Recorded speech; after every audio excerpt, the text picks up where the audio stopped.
Alexandra Louis. Et du coup, Delphine O, la parole est à vous.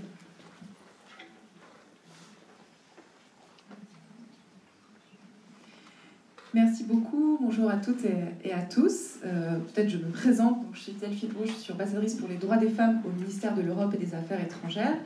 Et je vais vous livrer quelques réflexions, quelques pistes sur le cadre international dans lequel s'inscrit la lutte contre les cyberviolences sexistes et sexuelles, et vous partager aussi quelques informations sur ce que fait la France dans ce domaine. D'abord, je voulais revenir sur la question du lexique. Et à dessein, j'utiliserai aujourd'hui le terme cyberviolence dans mon propos oral.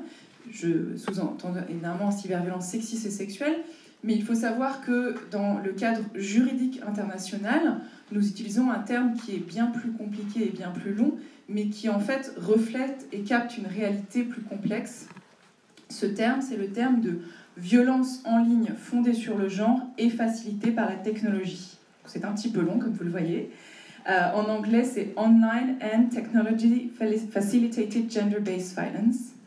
Ce terme-là, il recouvre de très nombreuses réalités, de très nombreux types de violences qui visent de manière prédominante les femmes et les filles. Je vais les mentionner et je m'excuse parce que ce sont beaucoup des anglicismes.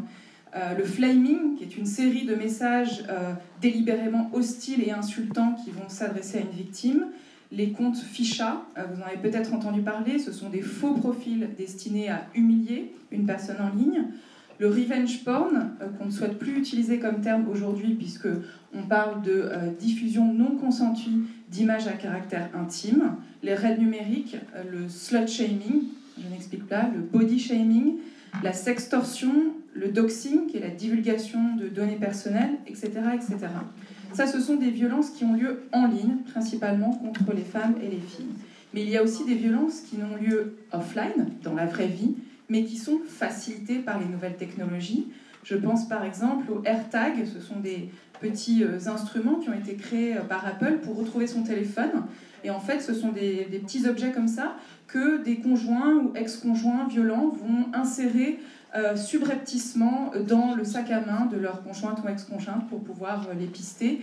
Et on a vu dans certains cas aussi l'utilisation de nouvelles technologies de contrôle à distance d'un frigo, d'une porte, d'une voiture pour pouvoir pister ou exercer des violences contre les femmes. Voilà, simplement c'était un mot, un petit point technique, mais c'est important de comprendre l'étendue et le périmètre de ce qu'on appelle les cyberviolences. Alors dans le cadre multilatéral, et je parlerai principalement du cadre onusien, puisque vous avez déjà beaucoup entendu parler ce matin du cadre européen, donc je ne reviendrai pas sur la directive européenne sur les violences faites aux femmes, ni sur le règlement européen sur les services numériques. Dans un cadre international, nous n'avons pas dans les textes juridiques internationaux fondateurs du droit des femmes de référence aux cyberviolences. Pour une raison très simple, c'est qu'à l'époque, ces violences n'existaient pas, puisque je pense notamment à la CIDO ou la CEDEF, 79, je pense évidemment à la déclaration et la plateforme d'action de Pékin, 1995, où la question des violences en ligne n'existait même pas. Et donc nous avons quelque part un vide juridique multilatéral, international, lorsqu'il s'agit d'adresser ces cyberviolences. Les choses commencent à changer tout doucement. En 2022, la Commission sur le statut de la femme, qui est donc l'organisation des négociations annuelles des Nations Unies sur les questions des droits des femmes, a choisi comme thème la question de la technologie. Alors on a beaucoup parlé notamment de l'accès, l'inégal accès des femmes aux technologies, aux métiers de la technologie, mais c'est aussi la première fois que nous avons pu négocier, nous les 193 États membres de l'ONU, sur la question du langage concernant les cyberviolences.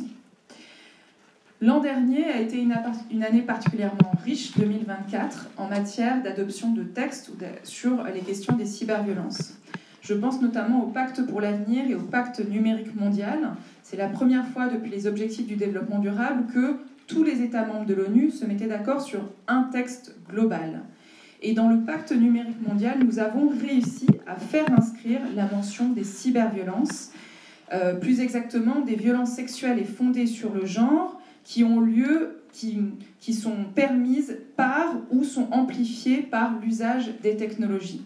Donc ça n'est pas un texte normatif, c'est-à-dire contraignant d'un point de vue juridique, mais cela a quand même été le résultat d'une bataille avec de nombreux États progressistes qui ont poussé pour l'inclusion de ces cyberviolences.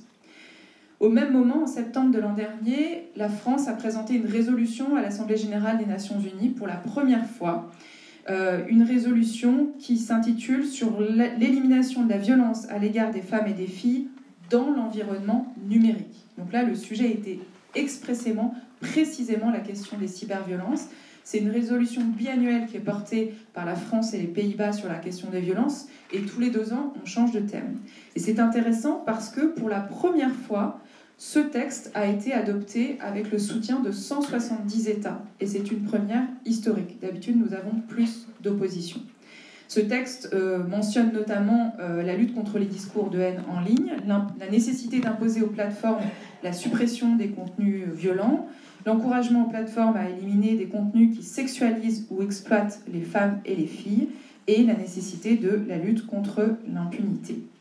Encore une fois, c'est une résolution qui est non contraignante, mais en droit international, notamment sur les droits des femmes et des filles, on avance pas à pas et on commence d'abord par des résolutions non contraignantes. Je pense également à une initiative multilatérale qui a été lancée en 2022, assez récemment, par les États-Unis, évidemment sous présidence Biden à l'époque, qui s'appelle le Partenariat global pour l'action contre les violences en ligne. Ce partenariat, c'est la première coalition internationale d'États qui ont décidé de se coordonner pour agir contre les cyberviolences sexistes et sexuelles. C'est une coalition qui comprend aujourd'hui simplement une vingtaine d'États. On dirait que ce n'est pas beaucoup, mais c'est déjà un bon début. Des États du Nord et du Sud. Et la France l'a rejoint en 2023. Et cette coalition, elle est très importante parce qu'elle permet à tous ces États, justement en amont des grandes négociations internationales, comme le Pacte pour l'avenir, comme l'Assemblée générale des Nations unies, de se coordonner et de pousser pour la reconnaissance des cyberviolences sexistes et sexuelles. Et donc la France l'a rejoint il n'y a pas très longtemps. Je voudrais également mentionner une initiative qui m'est chère, puisque j'en ai été à l'origine au sein du ministère de l'Europe et des Affaires étrangères, que nous avons lancé en 2023, qui s'appelle le Laboratoire pour les droits des femmes en ligne. Alors encore une fois, là c'est un titre, j'ai dû beaucoup batailler contre mes collègues qui trouvaient que c'était un titre pas très sexy, mais j'y tenais absolument parce que je voulais absolument qu'on ait le terme « droit des femmes » et pas seulement « protection des femmes ». Ce laboratoire, ce n'est pas un laboratoire scientifique, c'est à la fois la première plateforme mondiale d'échange et de coordination dans la lutte contre les cyberviolences, et c'est aussi un incubateur de projets internationaux de lutte contre les cyberviolences. Et il se trouve que cette semaine même, mardi de cette semaine, nous avons organisé la présentation des 5 premiers projets internationaux portés par des associations féministes de terrain des pays du Sud, soutenus par les ministères des Affaires étrangères pour lutter contre les cyberviolences. Il s'agit d'associations d'Afrique du Sud, donc d'ONG si vous voulez, d'Afrique du Sud, du Nigeria, de Palestine et de République dominicaine. Et qu'est-ce que nous faisons ? Nous avons fait un appel à projet mondial l'an dernier. Nous avons reçu 140 candidatures du monde entier et nous les finançons pendant 1 an pour déployer, développer des solutions technologiques innovantes qui vont permettre de lutter contre les cyberviolences. Nous en avons plusieurs exemples déjà en France, des applications qui permettent aux femmes victimes de cyberviolences d'avoir accès aux ressources nécessaires, mais elles sont très rares dans les pays du Sud. Et nous avons vu notamment donc, des applications, des chatbots, des aussi programmes de sensibilisation et d'éducation, notamment parmi la jeunesse. Donc ça, c'est notamment une initiative qui est lancée par la France. Maintenant, je voudrais parler plus précisément de la question de l'intelligence artificielle, et je finirai là-dessus. Je crois qu'elle a déjà été un petit peu mentionnée aujourd'hui, qui est un peu la nouvelle frontière de ces cyberviolences. Là encore, le paysage multilatéral est en cours de construction. Il n'est pas vide. Je mentionnerai notamment l'UNESCO, qui a été la première agence multilatérale à produire des recommandations sur l'éthique de l'intelligence artificielle en novembre 2021, donc il y a déjà quasiment 5 ans. Et ces recommandations mentionnent explicitement le risque de discrimination et de violence fondée sur le genre qu'entraîne l'intelligence artificielle. Ces recommandations ont été souscrites par tous les États membres de l'ONU. Très bientôt, le Conseil de l'Europe, dont on connaît le leadership en matière de lutte contre les violences faites aux femmes, va également produire sa propre recommandation sur l'impact des systèmes d'intelligence artificielle, leur potentiel de promotion de l'égalité de genre et les risques en matière de discrimination, qui sera également très important dans le cadre de ce Conseil de l'Europe. Je voudrais parler de l'intelligence artificielle parce que malheureusement, comme toutes les nouvelles technologies, aujourd'hui l'IA est principalement utilisée, dans le sujet qui nous intéresse, pour amplifier, exacerber, démultiplier les cyberviolences, notamment sexuelles contre les femmes. Il faut savoir que la toute première fois que le terme deepfake a été utilisé, c'était en 2017 sur le réseau social Reddit, et c'était déjà, la toute première fois, c'était déjà pour désigner un deepfake à caractère pornographique. On a beaucoup parlé des deepfakes dans le cadre de la désinformation, des campagnes électorales, mais aujourd'hui, 96% des deepfakes sont à caractère pornographique. 99% de ces deepfakes pornographiques visent des femmes et des filles. Et ça va beaucoup plus loin, et c'est là que je vais vous terrifier, c'est que dans le métaverse, cet univers à la fois online mais offline, qui est aussi une des réalités de demain, sont créés des avatars en 3D de personnes réelles qui sont ensuite mises en scène dans des situations pornographiques. Je ne sais pas si je vous ai largué là, mais c'est pour vous dire à quel point on va loin. Je voudrais citer les propos de Claire McLean, qui est l'experte mondiale en matière de diffusion d'images à caractère, diffusion non consentie d'images à caractère intime et de deepfake pornographique. C'est une professeure de droit à Durham University, au Royaume-Uni. Elle était une de nos intervenantes lors de l'événement du laboratoire pour les droits des femmes en ligne cette semaine à Paris, dans le cadre du sommet sur l'intelligence artificielle. Et elle dit deux choses sur les deepfakes. Il y a deux idées reçues, deux idées fausses. La première, c'est que ces images ne sont pas réelles, puisque ce sont des images qui sont effectivement créées par l'intelligence artificielle. Mais en fait, ces images sont tout autant réelles pour les victimes. Et la deuxième idée reçue, c'est que le mal causé est moins important parce que ces images ne sont pas réelles. Mais en fait, les victimes de deepfakes pornographiques, pour elles, c'est exactement la même chose. Elles décrivent la diffusion de ces deepfakes comme une agression sexuelle, voire même comme un viol.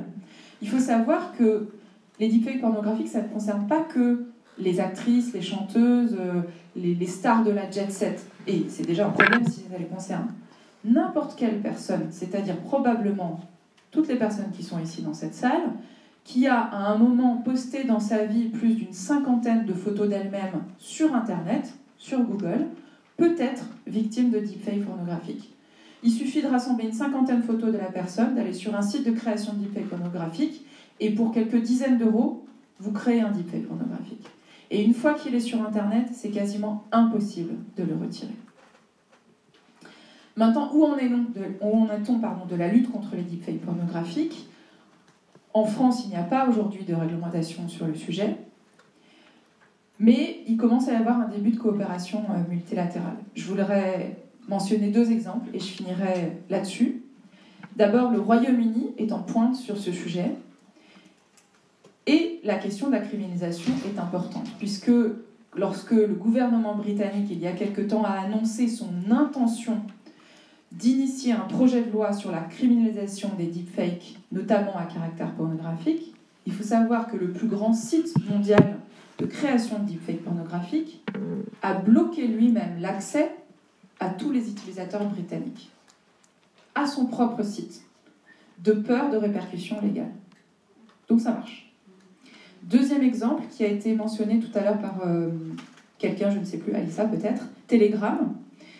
En Corée du Sud, il y a quelques mois, il y a eu un immense scandale de deepfake pornographique et un coup de filet de la justice contre des dizaines et des dizaines de boucles Telegram privées, ce que mentionnait Alissa tout à l'heure, de boucles Telegram privées, mais en fait avec des milliers de personnes, voire des dizaines de milliers de personnes, où circulaient des deepfakes pornographiques, qui a donné lieu à une mobilisation massive de la société, notamment société civile féministe, et au vote d'une loi qui impose une peine jusqu'à 10 ans de prison à toute personne qui va soit diffuser, soit créer des deepfakes pornographiques. Il faut savoir qu'un des étudiants qui a été pour le coup condamné à la prison, jeune garçon aussi, un peu plus de 20 ans, avait créé des dizaines de milliers de deepfakes pornographiques des étudiantes de l'université. C'était pas des actrices, c'était de ses copines ou pas copines, en gros de femmes, de jeunes femmes, d'étudiantes qu'il connaissait à l'université. Donc ça a été un énorme scandale. Et suite à cela, comme l'a mentionné Issa, Pavel Durov, c'est pas suite à cela, mais dans ce cadre-là, Pavel Durov, donc le CEO de Telegram, a été arrêté à Paris. Et aujourd'hui, le régulateur sud-coréen bénéficie d'une coopération extrêmement étroite avec Telegram, qui, depuis ce scandale, retire systématiquement et dans les 48 heures les deepfakes qui lui sont signalés, ce qui n'était pas du tout le cas avant. Voilà, je vais m'arrêter là. Je ne voulais pas vous terrifier sur l'avenir de demain, simplement pour vous dire qu'on commence à travailler au niveau multilatéral sur ce sujet. On fait face au même backlash auxquels on fait face sur d'autres sujets liés aux droits des femmes, sur les droits sexuels et reproductifs, sur le droit à disposer de son corps, sur le droit à l'avortement. Et lorsqu'on pousse justement pour une reconnaissance de ces cyberviolences sexistes et sexuelles, on fait face à la même opposition d'un certain nombre d'États, notamment, parce que ce sont aussi des États ou des gouvernements qui parfois eux-mêmes utilisent les cyberviolences pour silencier notamment les voix féministes. Mais la France est très engagée sur ce sujet, je peux vous l'assurer, et nous continuons ce travail à l'intersection des enjeux de genre et des enjeux numériques, notamment sur la question des cyberviolences. Merci beaucoup.